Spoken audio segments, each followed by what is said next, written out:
Dios te bendiga, iglesia, que tengas una muy buena noche hoy, miércoles. Estamos compartiendo este culto delante de la presencia del Señor. Yo de mi parte feliz de poder compartir su palabra. Como te decía, hoy es miércoles 22 de abril del 2020 y el título de la predicación es este que estás viendo acá en el Zócalo. Es una pregunta. ¿Listos? ¿Preparados? Ese es el título de esta predicación. ¿Estás listo? ¿Estás preparado? ¿Estás preparado para irte con el Señor? ¿Estás listo para volar? ¿Estás listo para irte a la presencia del Señor? ¿Aprovechaste el tiempo? ¿Ya está? ¿Sí? De eso vamos a hablar hoy. Te invito a orar. Ahí donde estás en tu casa, te invito a ponerte de pie, cerrar tus ojos y presentarnos delante del Señor. Amado Dios, te damos gracias por esta misericordia. Señor, que aunque no nos podamos reunir físicamente, como todos sabemos y decimos cada filmación, cada culto, estamos reunidos en espíritu como cuerpo, Señor, participando de la predicación de tu palabra, que es lo que nos alimenta, lo que alimenta nuestra alma, lo que ordena las tinieblas de nuestros pensamientos, los que dirigen nuestros pasos, Señor, tu palabra eterna, tu palabra santa, el alimento sólido. Señor, tu palabra que permanece para siempre más allá del presente cielo y la presente tierra. Señor, somos conscientes de esto. Vivimos de tu palabra.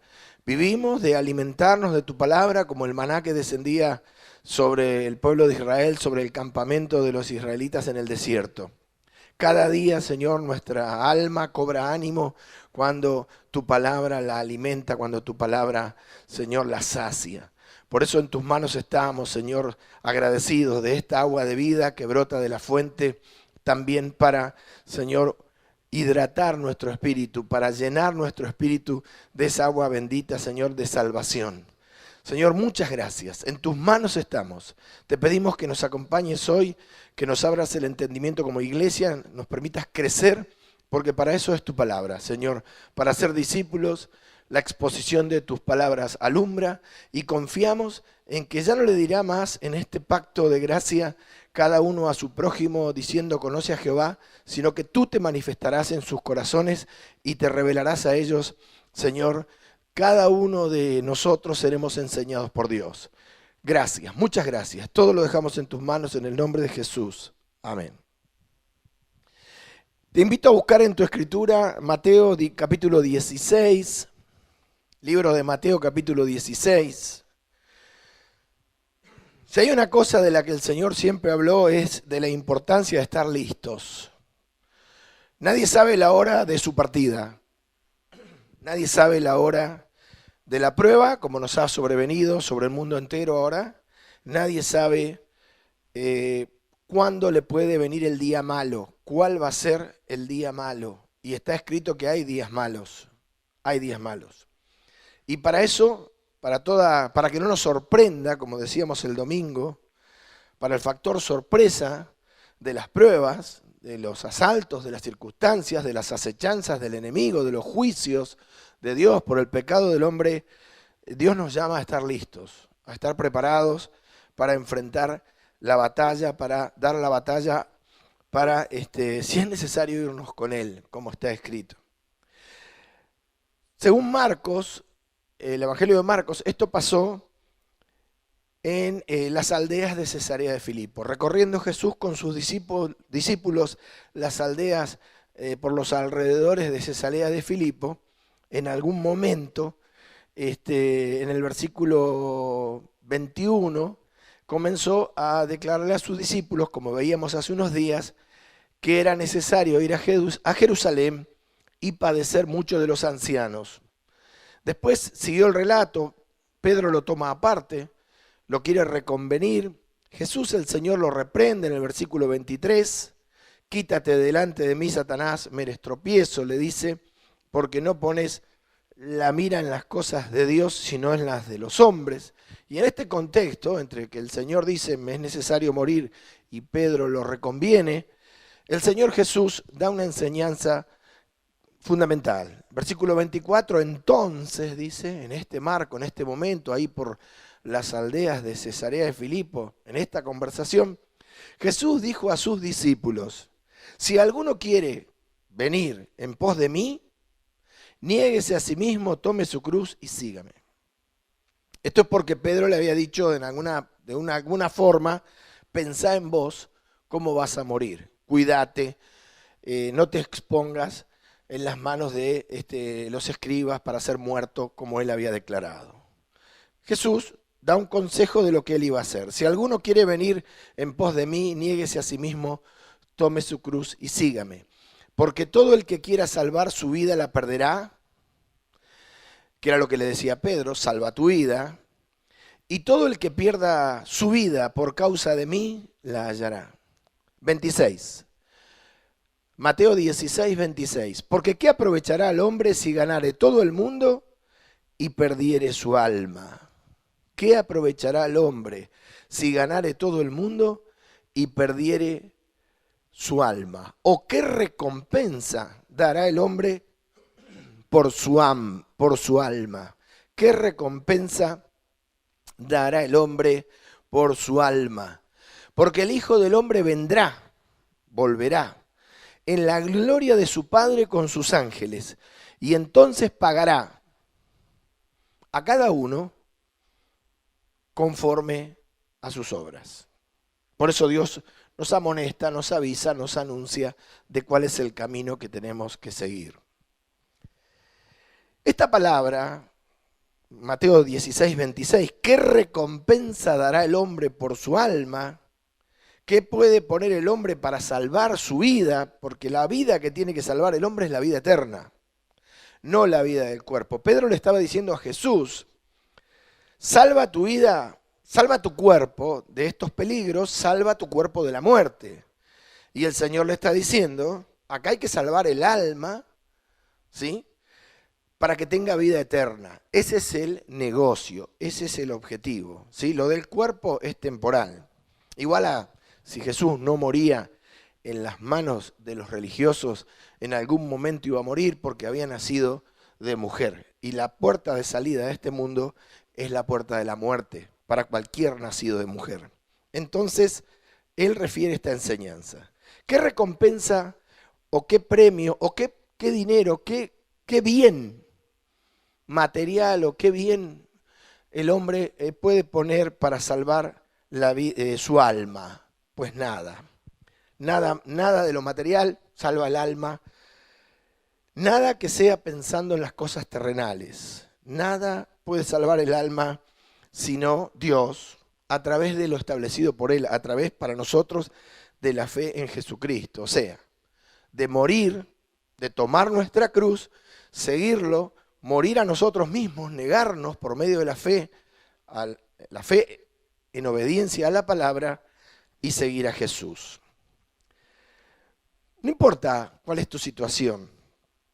Cuando vos lees esta palabra, depende cómo estés. Si vos estás en un buen tiempo de salud, en tu cuerpo, un buen tiempo económico, un buen tiempo donde vos tenés todo solucionado, lees Mateo 16, 26 y hasta me animaría a decirte que lo menospreciás. Porque esta palabra adquiere valor de acuerdo al tiempo que estemos viviendo. Pero si vos estás en el lecho de muerte o con un gran peligro y lees Mateo 16, 26, lees ¿qué recompensa dará el hombre por su alma? Esta palabra adquiere un gran valor, un gran valor. Y eso es lo que pasa hoy, miércoles 22 de abril del 2020. Esta palabra vale oro.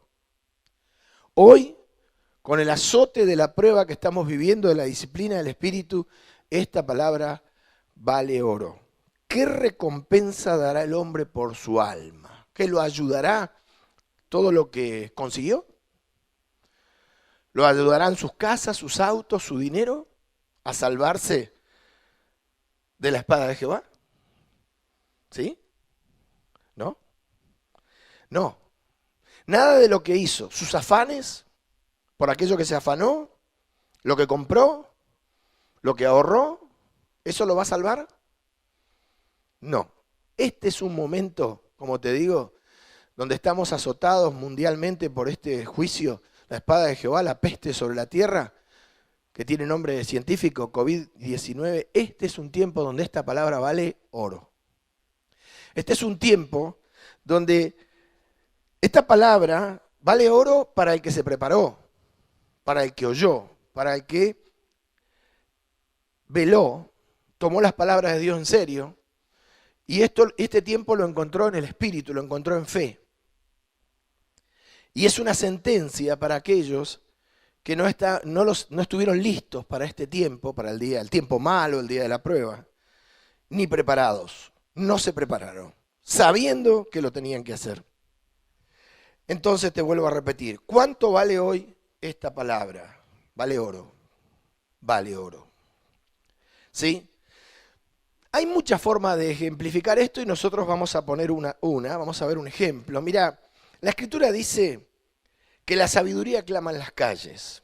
La sabiduría, Proverbios 1:20, si querés leerlo, la sabiduría clama en las calles, alza su voz en las plazas, clama en los principales lugares de reunión, en las entradas de las puertas de la ciudad, dice sus razones, ¿sí? Razones profundas. La expresión de la sabiduría está sostenida por las razones, por los motivos que expresan ese concepto, ¿no? Y la sabiduría clama en las calles, o sea, hay muchas cosas que pasan y se oyen y se dicen, que son, como dice Proverbios 24:23, dichos de sabios. Dichos de los sabios. Y entre los dichos de los sabios, en la cultura popular, en las calles, como dice Proverbios 1:20, o en las plazas, están los refranes. Están los refranes. Los refranes son eso. Frases que expresan la sabiduría popular, frases que dejan una enseñanza, frases cortas. Ahora vamos a ver lo que es un refrán, que dejan una reflexión y que está comprobado por medio del tiempo, del uso, que se cumple. No es palabra de Dios, pero es algo comprobado. Es la sabiduría en las plazas, en las calles. Dentro, por eso te digo, de los dichos de los sabios, o como dice la Biblia, como decían los antiguos, están los refranes. ¿Sí? La palabra refrán sale 13 veces en la Biblia. 13 veces. Es una palabra de origen francés, ¿sí? Es una palabra importada, es un estribillo y pertenece al grupo de las paremias o expresiones de unidad lingüística fraseológica, o sea, frases completas e independientes. Es una expresión no literaria. ¿Sí? Tiene una característica, tiene enunciados breves, directos, alegóricos y sentenciosos. Por ejemplo, el que mal anda, mal acaba. Es un refrán, es así. Hay cientos, ¿sí? Las paremias o los refranes, dentro de las paremias están los refranes, también están los proverbios o los axiomas, las máximas, los consejos, los aforismos, los adagios, dentro de las paremias, ¿sí? Y los refranes. El refrán transmite una enseñanza dentro de este grupo de palabras en un contexto sociocultural de una comunidad hablante. En este caso se va imponiendo un concepto que surge de la sabiduría popular. Y después los usamos todos. Por ejemplo, Jesús dijo un refrán. Como dice Lucas 4:23, tomó el refrán y le dio estatus de expresión del Espíritu.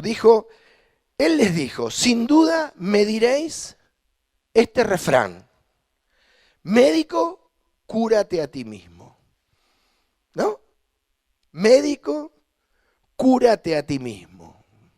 O sea, Jesús el Señor de alguna manera legitimó este refrán.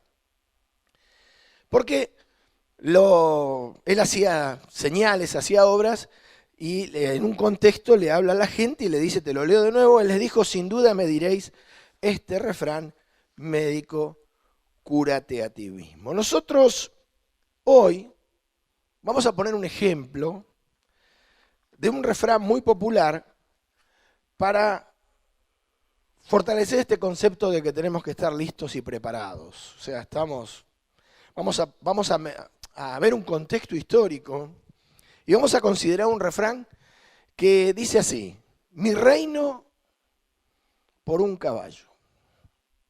Mi reino por un caballo. Jesús dijo: sin duda me diréis este refrán: médico, cúrate a ti mismo.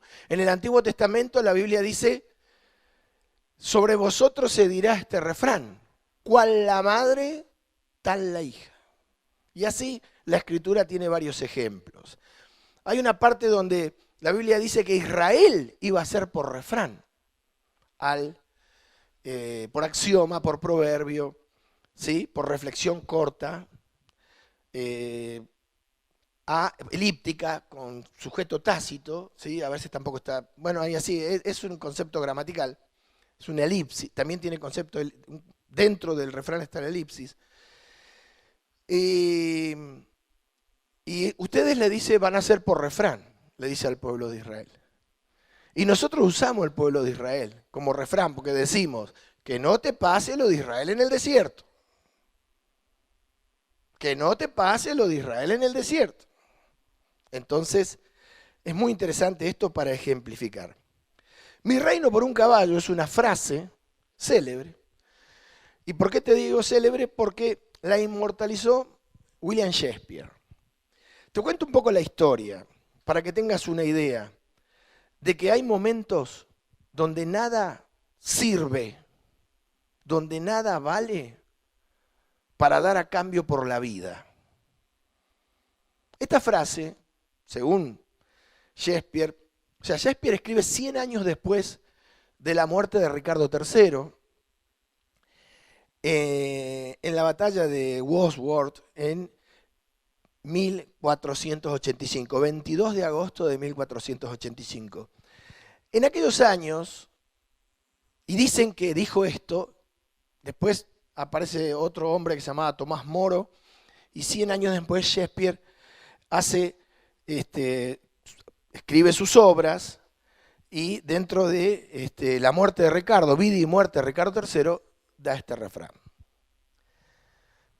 O sea, mi reino por un caballo significa: todo lo que tengo no vale nada, necesito algo para salvarme la vida. Y Ricardo necesitaba en ese momento un caballo. Y te explico por qué. Hubo una guerra en Inglaterra al final de la Edad Media que se llamó de las Dos Rosas. Fue una guerra civil intermitente, duró 32 años. Más o menos, 30, 31 por ahí, de 1455 a 1485. Había una disputa por el trono de Inglaterra, en el medio hubo secuestros, hubo exilios, hubo asesinatos, hubo desapariciones de personas, en fin, hubo de todo. Porque el trono inglés en esto está muy manchado de sangre, ¿no? Y sobre todo en aquellos años. Entre los de la casa de Lancaster y los de la casa de York. Estos eran descendientes de una dinastía de origen francés del condado de Anjou que se llamaba, esta dinastía, los Plantagenet. Así, te cuento para un poquito de historia. Que estuvieron gobernando Inglaterra entre 1154 y 1399. Esta dinastía de origen francés nació en el condado de Anjou, que significa del ángel, cuando Godofredo de Anjou se casó con Matilde, hija única de Enrique I de Inglaterra. ¿Qué tendrá que ver? Decir, bueno, historia. Ricardo III fue rey de Inglaterra y pertenecía a la casa de York, ¿sí? De la dinastía Plantagenet. Y era señor de Irlanda. Durante 2 años fue así.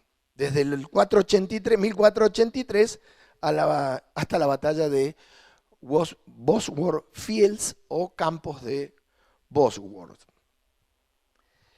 El día de su muerte, el 22 de agosto, como te decía, de 1485.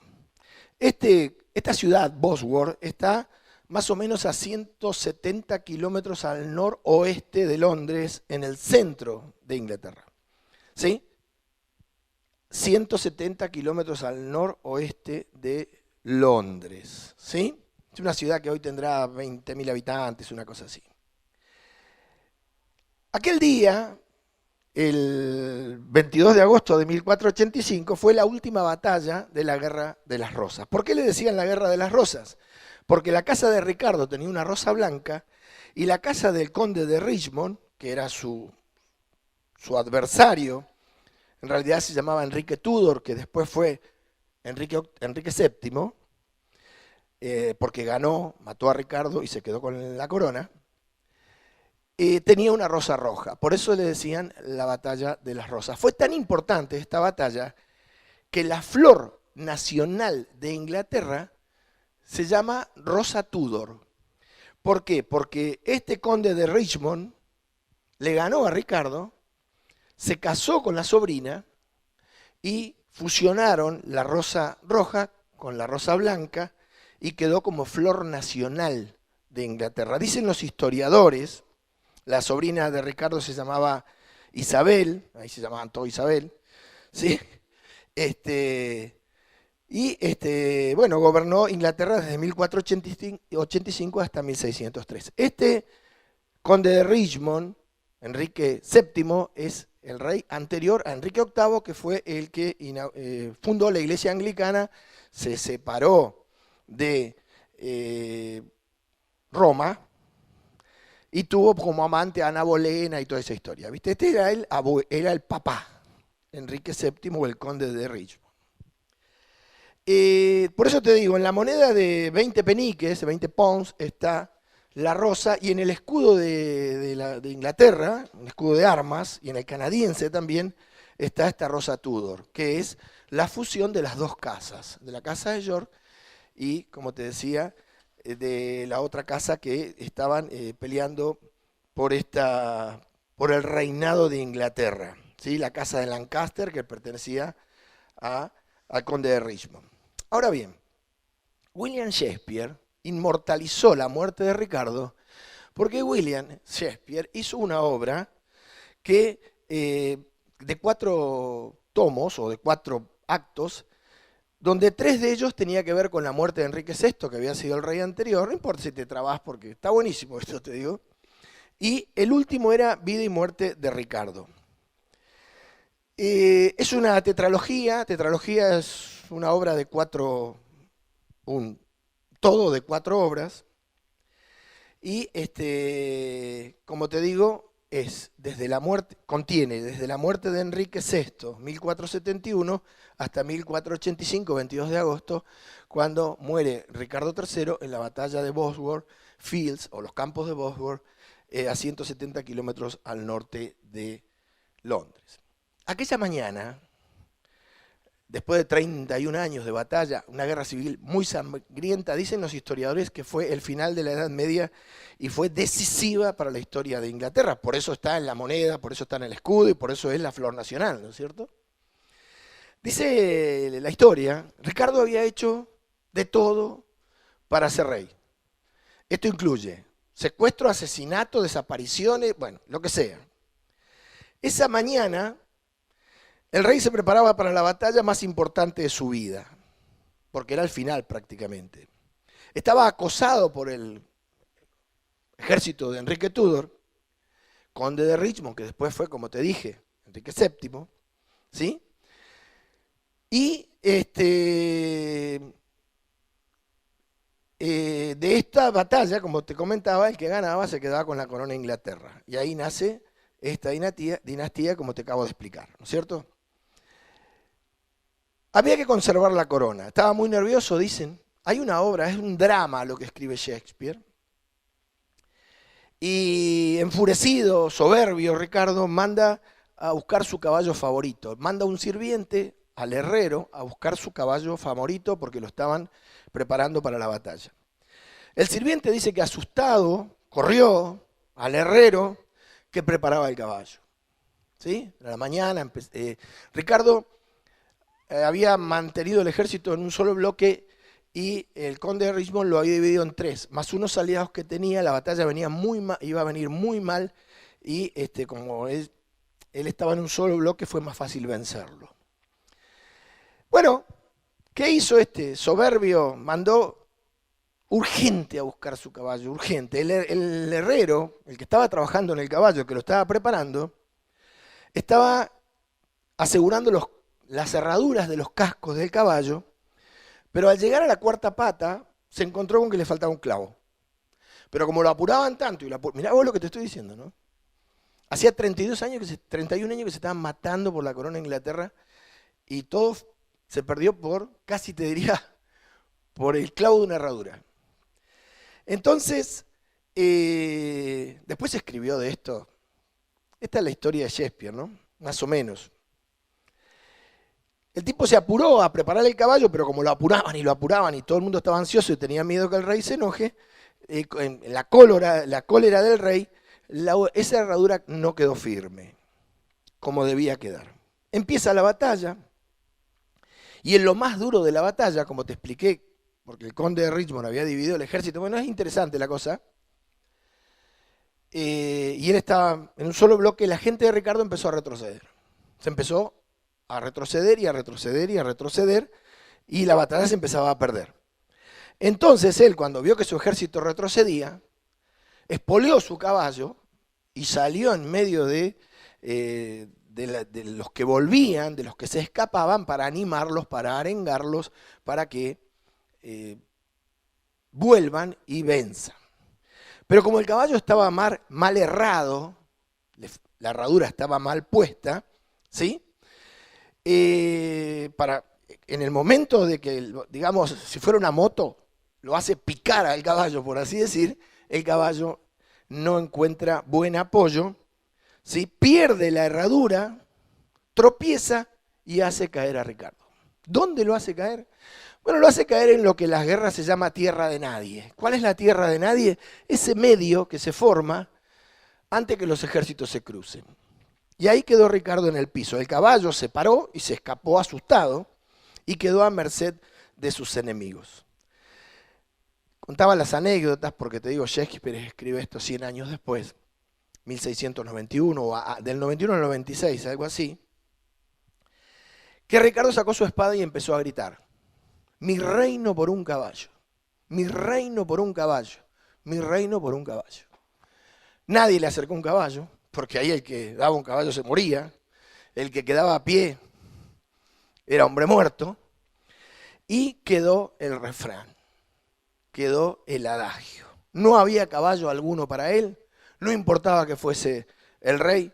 Los soldados de Enrique lo rodearon, de Enrique Tudor lo rodearon, el conde de Richmond, ¿sí? Lo mataron rápidamente y quedó reclamando algo tan simple como un caballo. O sea, que en ese momento, para él, era más importante un caballo que todas sus posesiones y todas sus ambiciones. Y es así. Hay momentos en la vida donde las cosas que valen son muy puntuales, son muy pocas. Esto es una historia, pero es una historia que dejó un refrán. Y como refrán se usa siempre. Se usa siempre que estás en una situación extrema, capaz que no lo conocías. Pero cuando vale únicamente una cosa pequeña para solucionar un problema muy grande. ¿Sí? Era un rey, como te dije, había hecho millones de cosas, miles de cosas para sobrevivir, sin embargo, terminó con esta frase, dando testimonio de su experiencia de vida, de que en realidad hay veces donde nada importa, solamente salvarse.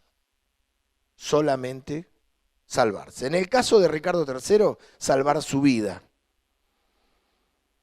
En el caso nuestro, salvarnos de la vida, de la muerte eterna. Ricardo había preparado todo menos eso. Había dispuesto todo menos eso. No estaba listo. No estaba listo para sobrevivir. Nosotros vivimos algo parecido. Y más en tiempos de juicios como estos, donde al final nada vale nada. Nada vale lo que hubiera valido en momentos de vanidad o en momentos de orgullo o en momentos de soberbia. Porque estamos encerrados, porque no podemos viajar, porque no podemos comprar, porque no podemos construir, porque no podemos vender, porque no podemos trabajar. Y lo único que vale es tener vida interior. Y hoy bien podríamos decir, mi reino por un poco de fe, ¿no?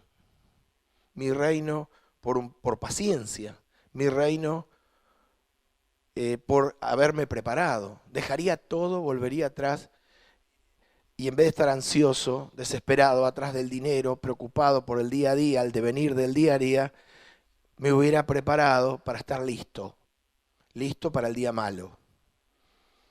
O sea, hoy estamos así. Cambiaríamos todo por estar listos. Cambiaríamos todo por estar preparados. Y más con cosas tan inestables como estas, tan acosadoras, porque esto es acosador. Ahora encontraron en Francia que el virus está en el agua, no en el agua potable.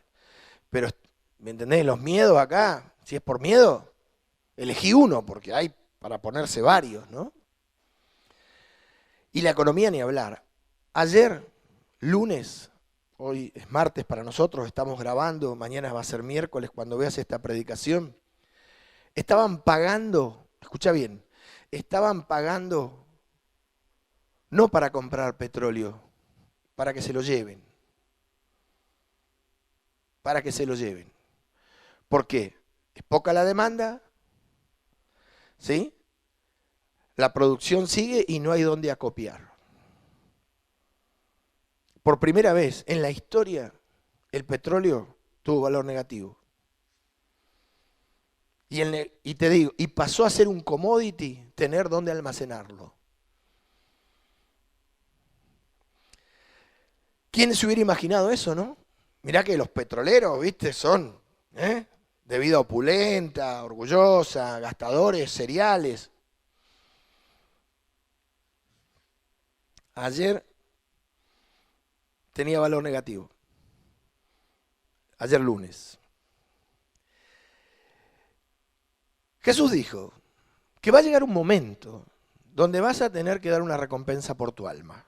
Llegó el momento donde Ricardo necesitaba un caballo, aunque era rey, y estaba lleno de ambiciones.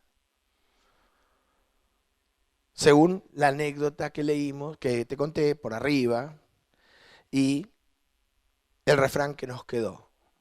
Mi reino por un caballo. Dijo Jesús, que va a llegar un momento donde lo único que vamos a poder es dar una recompensa por nuestra alma. ¿Y qué recompensa dar el hombre por su alma? ¿Afanes, ansiedades, ambiciones? No, nada de eso puede comprar un alma. ¿Sí? Estar preparados es muy importante para el cristiano. En el mundo le dicen ser previsor, pero nosotros no somos previsores. Nosotros somos obedientes. Y cuando el Señor nos dice, velad y orad, porque no sabéis la hora en que viene vuestro Señor, nosotros, obedientemente día a día, aunque los tiempos sean buenos, oramos, mantenemos la oración para que nos libren del mal, crecemos en la palabra, nos preparamos para estar listos para el día malo. Para el día malo. Y el que no, ¿qué recompensa dará por su alma ese día? Seguro que quiere dar todos esos bienes por la vida eterna. Pero hay que tener cuidado porque hay que estar, a veces no tenés tiempo de prepararte. A veces no hay tiempo. Pero te avisaron. A veces sí hay tiempo. Cuando nosotros celebramos la Cena del Señor, la Pascua, hace 2 semanas aproximadamente, unos días atrás, no solamente partimos el pan y bebemos el vino, anunciando la muerte del Señor. No solamente. Cualquier persona que piense que solamente en la Pascua se conmemora el partimiento del cuerpo de Cristo y se conmemora el derramamiento de su sangre, está en una media verdad. Sí, es verdad que el pan es testimonio del cuerpo de Cristo y está bien hacerlo, y la copa que bebemos, el vino, es sangre de uvas, como está escrito, la muerte de la uva te da el vino y es sinónimo, símbolo de espiritual del derramamiento de la sangre de Jesús, y es una conmemoración. Y anunciamos la muerte del Señor. Pero Pablo dice, anunciamos la muerte del Señor hasta que Él venga. O sea que la cena no solamente tiene que ver con la cruz, sino que tiene que ver con la cruz y con la segunda venida o parousia del Señor. En 1 Corintios 11:26 dice, así pues, todas las veces que comieres este pan y bebieres esta copa, la muerte del Señor anunciáis hasta que Él venga. La muerte del Señor anunciáis hasta que Él venga. Y acá nosotros sabemos muy bien, como te dije, 1 Corintios 11:26, que cuando el Señor venga, va a venir como ladrón en la noche. Y nosotros tenemos que estar preparados para volar. Como dice la canción, mi alma volará. ¿No? Para irnos con el Señor si estamos vivos y si hemos muerto, estar preparados para haber muerto en Cristo, para haber partido en Cristo.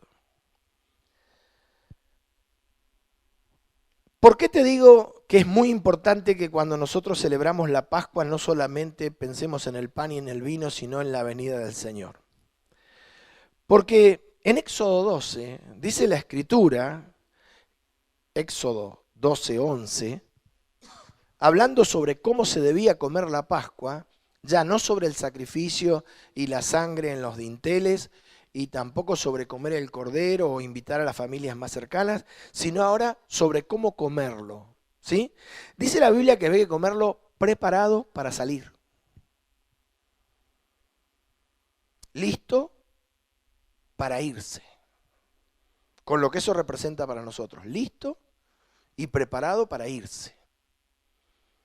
Porque en esa noche, en cualquier momento, venía la orden de que, fruto de que Faraón había aceptado el último juicio, de que el pueblo de Israel podía salir e irse de Egipto.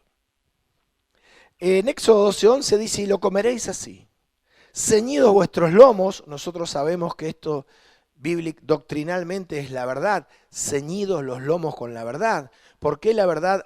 ¿Qué es ceñir? Es apretar el cinto, ¿sí? Apretar el cinto. Sea hombre o mujer, alguna vez usaste un cinto, es apretar el cinto de un vestido, el cinto de un pantalón.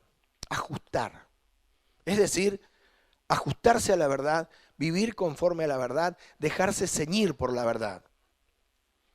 Que se predica todos los días, que te advierte, que te anuncia, que te dice prepárate, estate listo, o escuchá, obedecé, porque Dios va a venir, te quiere y te tiene que encontrar en obediencia, te tiene que encontrar listo, te tiene que encontrar con un corazón lo más limpio posible, te tiene que encontrar en espíritu, y no sea cosa que ese día empieces a decir mi reino por un caballo. O sea, no me preparé, nada de lo que hice vale nada, necesito esto poquito para sobrevivir. Vuestro calzado en vuestros pies, que tiene que ver con la predicación del Evangelio, ¿sí? Anunciando el Evangelio, como compartiendo este video a contactos, haciéndolo correr, mandáselo, o escuchen o dejen de escuchar a todos tus contactos, ¿sí? Cuán hermosos son los pies de los que anuncian las nuevas de salvación, ¿sí? Y vuestro bordón en vuestra mano, y la comeréis apresuradamente. Es la Pascua de Jehová. ¿Qué significa apresuradamente? No hay tiempo que perder, había que estar listo. Había que estar listo para partir. Te cuento lo que me dejaron escribir. Según decíamos el domingo pasado, entonces nos acordamos de lo que decíamos el domingo pasado, a esta altura de la predicación, habiendo leído Éxodo 12:11. Que en el presente azote y castigo que nos ha tocado vivir, ¿sí? Lo que tenemos que rescatar es el factor sorpresa, lo inesperado, lo que no vimos venir. Porque hoy al rico lo salva su dinero, mi reino por un caballo. No. ¿Y al que tiene muchas propiedades lo salvan sus casas? No. ¿Y al que tiene muchos contactos y muchas relaciones, lo salvan sus amigos? ¿Sí?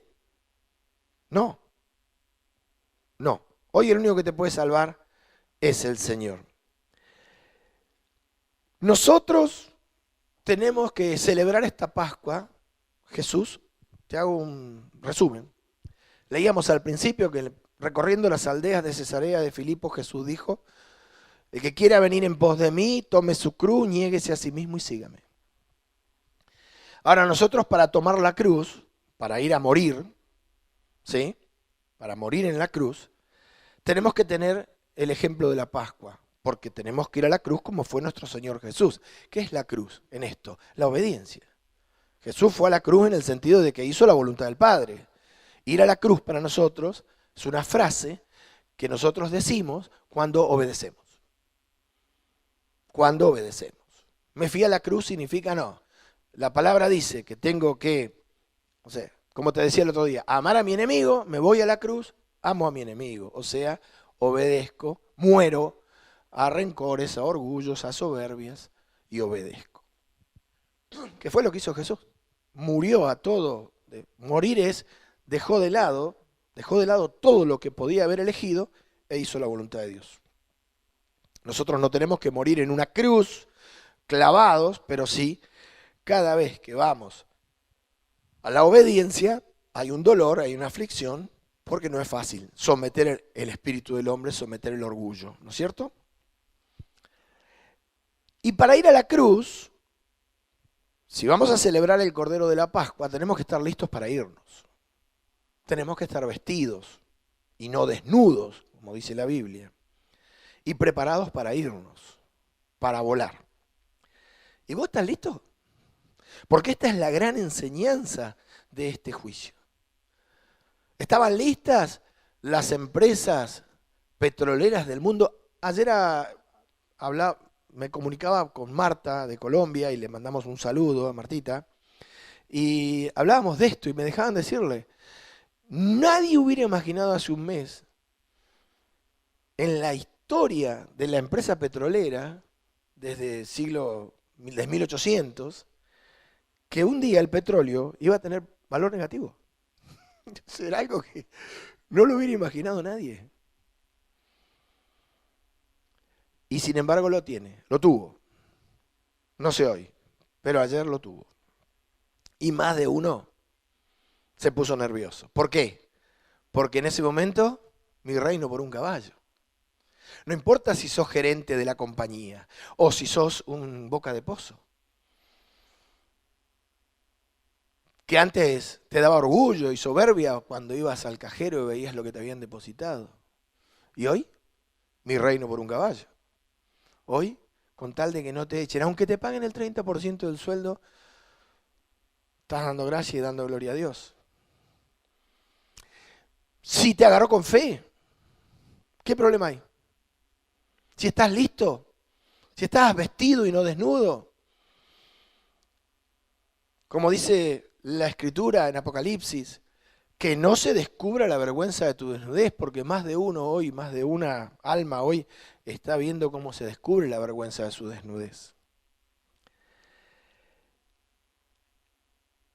Hoy se siente mejor el que tiene un trabajito, aunque sea para comer, que el empleado de una empresa petrolera. Te lo puedo garantizar. ¿Viste cómo cambian las cosas? ¿Cómo cambian las cosas, no? ¿Cómo cambia? Dios mío. Pero, ¿quién ve venir el día malo? Día malo que no anunciaron todo este universo de profetas mentirosos del cual estábamos infectados. Y otra cosa que Dios hizo, que esto se lo dejaban decir a Dina ayer, que Dios hizo es cerró todas las iglesias. Cerró todas las iglesias están cerradas. Bueno, ahí también hay algo, ¿no? Para todos los que menospreciaron. Y teniendo la iglesia abierta no iban. Ahora no hay iglesia. No hay. O sea, mi reino por un caballo. Es decir, no hay. Si no tenías de dónde prepararte ahora, pastor Google, va a oír cualquier cosa. Porque la desesperación es así. Darías todo por lo necesario para salvarte. Sin embargo, en Cristo no es así. Porque lo único que te puede salvar es la fe en Jesucristo. Y lamentablemente eso se construye. O sea que si no estuviste listo y preparado para este tiempo, no es tarde. No es tarde. No es tarde para volverse al Señor, nunca. No es tarde para buscar a Dios, nunca. Pero empezá ahí, sentado como estás, oyendo esta predicación o parado o como sea. En el lugar que estás. Empezá ya, ya, ya. Para emparejar un poco la cosa. El Señor dijo en una oportunidad, ¿por qué me llamáis Señor, Señor y no hacéis lo que yo digo? Qué valor que tienen esas palabras, ¿no? Hoy, ¿cuánto valen esas palabras hoy? Valen oro. ¿Cuántos de los que darían su reino por un caballo, todo lo que conquistaron, no están pensando hoy en cumplir toda la Biblia? Gloria a Dios, gloria a Dios. Pero no digamos Señor, Señor, sin hacer lo que Él dice. Porque cuando viene el día malo, lo único que te salva es la justicia por la fe. Haber estado listo, preparado. En Mateo 24:42, como leíamos el otro día, Jesús el Señor dijo, velad pues porque no sabéis a qué hora ha de venir vuestro Señor. Pero sabed esto, que si el padre de familia supiese a qué hora el ladrón había de venir, velaría y no dejaría minar su casa. 44. Mateo 24:44. Por tanto, también vosotros estad preparados. Preparados. ¿Por qué? Porque el Hijo del Hombre vendrá a la hora que no pensáis. Es decir, estad preparados para lo que vendrá por sorpresa, para las cosas que pueden acontecerte sin que las esperes. Decime, por favor, te suplico, hermano mío, decime que este juicio no te agarró lleno de ira. Que ya habías trabajado la ira. Decime, por favor, que ya te habías limpiado lo más posible de la ira, del enojo, de la raíz de amargura, y que ya hacía tiempo que habías dejado de golpear a tus consiervos. Porque cuántas veces se dijo, ¿no?, que la ira del hombre no obra la justicia de Dios. Y a los que no se limpiaron, y para colmo hoy les toca este encierro, qué infierno deben vivir esos hogares, ¿no? Por eso te digo, por favor, decime que ya te habías limpiado de la ira y el enojo. En Lucas 12:45 dice, mas si aquel siervo dijera en su corazón, mi Señor tarda en venir, porque eso es lo que nos parece cuando estamos bien, que Jesús no va a venir nunca y el día malo no existe, y comenzare a golpear a los criados y a las criadas y a comer y a beber y a embriagarse, vendrá el Señor de aquel siervo el día que éste no espera y a la hora que no sabe, y le castigará duramente y le pondrá con los infieles.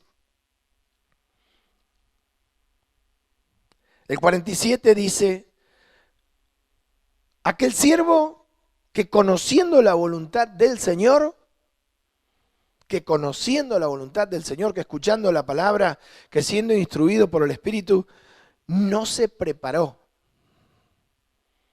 Sabía lo que tenía que hacer, pero no se preparó. Entonces cuando vino el día malo, no estaba listo. No estaba listo porque no estaba preparado. ¿Sí?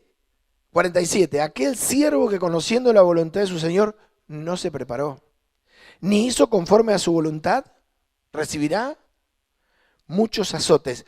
Y si los azotes te agarran con un corazón violento, porque el azote de Dios te agarra con ira y con enojo, Dios libra a las personas que están con vos.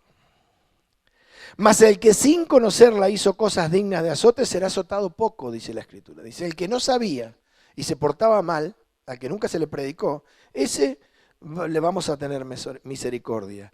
Porque todo aquel a quien se le haya dado mucho, y muchas veces nos enorgullecemos de todo lo que conocemos en la Biblia. Hay mucha gente, todo el mundo conoce la Biblia. Repiten pasajes enteros. Ayer haciendo zapping en las radios encontré en una radio una mujer que dice, le pido a Dios que ni bien termine el azote, decía un audio, podamos volver a bailar. Podamos volver a la bailanta, podamos volver al baile. Le pido a Dios que ni bien termine la cuarentena, con esta y otras palabras, podamos volver a salir a bailar. ¿Vos decís? ¿Vos decís que hoy está para pedirle eso a Dios? Poder volver al baile, poder volver al boliche.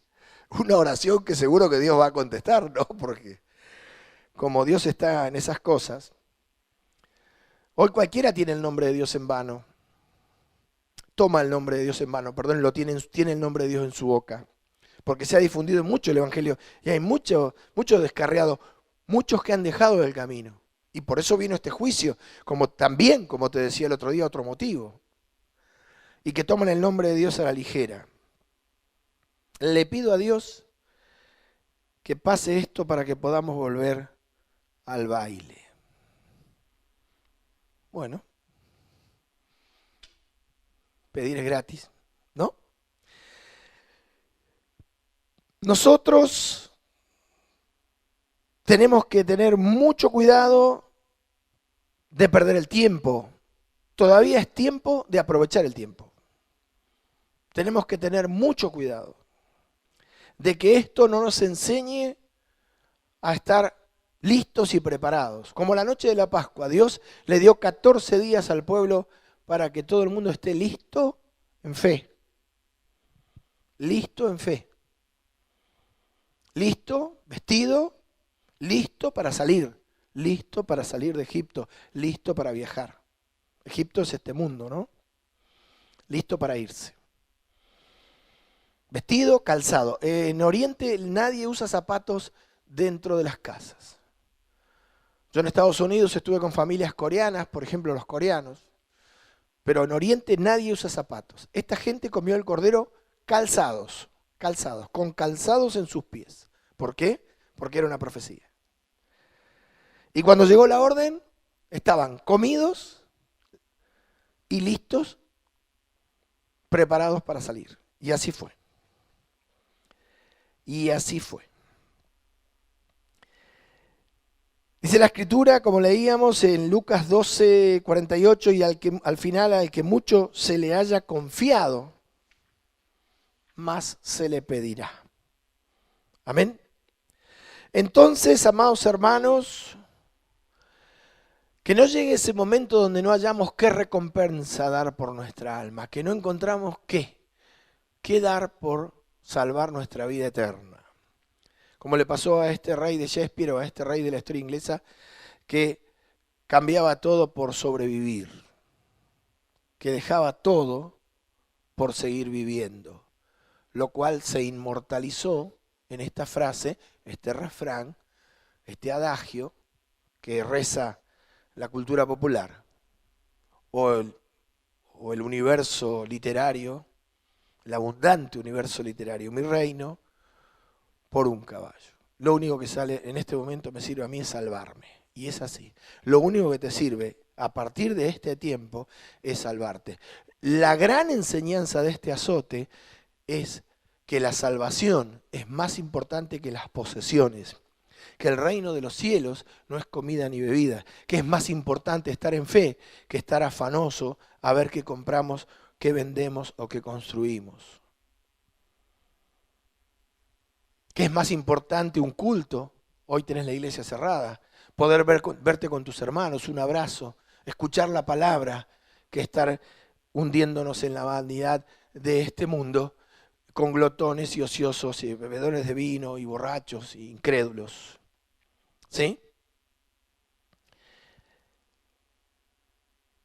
En Lucas 12:16 dice la Escritura que el Señor también les refirió una parábola diciendo, leemos en el nombre de Jesús, la heredad de un hombre rico había producido mucho.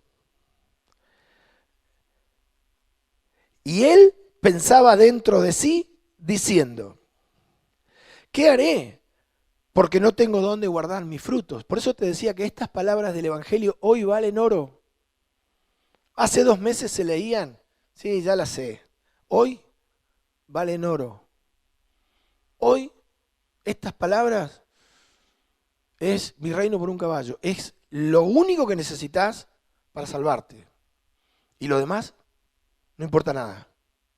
No importa nada porque, como te vengo diciendo hace más de un mes, antes que se hable por ahí, te dije, la pandemia el crash económico va a ser peor que la pandemia.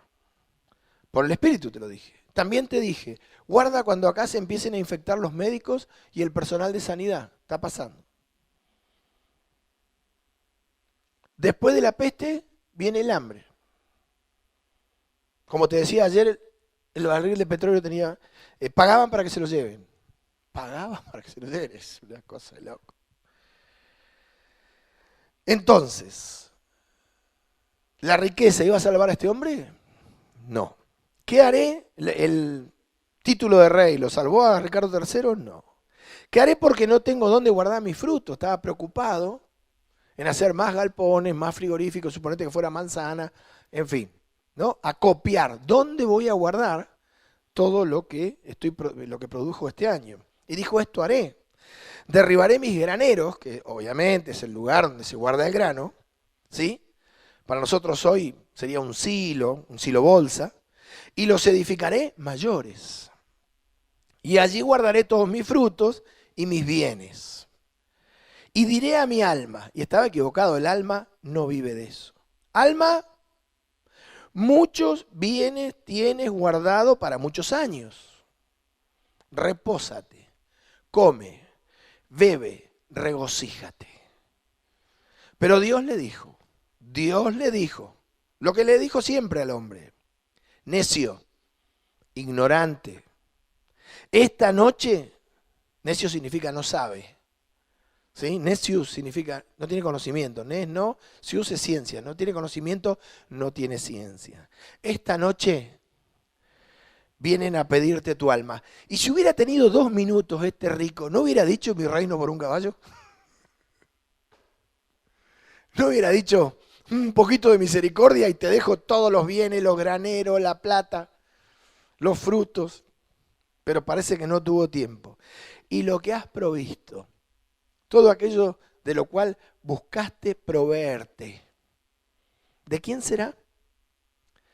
21. Así es el que hace para sí tesoro y no es rico para con Dios. Hace unos días, antes de que no podamos congregarnos, que nos dejemos de congregar por fuerzas mayores, una hermana me hacía el comentario de que estaba estudiando la predicación Ricos en tinieblas, pobres en luz. Te la recomiendo. Ricos en tinieblas, pobres en luz. Y pobre del que este azote agarró, pobre en luz, ¿no? Y rico en tinieblas. Acordate que nada hemos traído a este mundo y sin duda nada podremos sacar. Dios bendiga a la Iglesia del Río. Te invito ahí en tu casa que te pongas de pie, inclines tu rostro y te humilles delante de la presencia de Dios en espíritu y ores.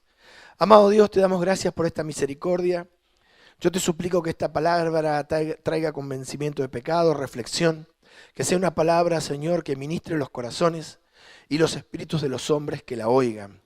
Que estos hombres, Señor, sean por la palabra viva y eficaz, corregidos, instruidos y resguardados, Señor, de no estar listos y preparados para el día malo, para el día de la prueba, para el día de tu venida. Señor, esa enseñanza nos deja este tiempo.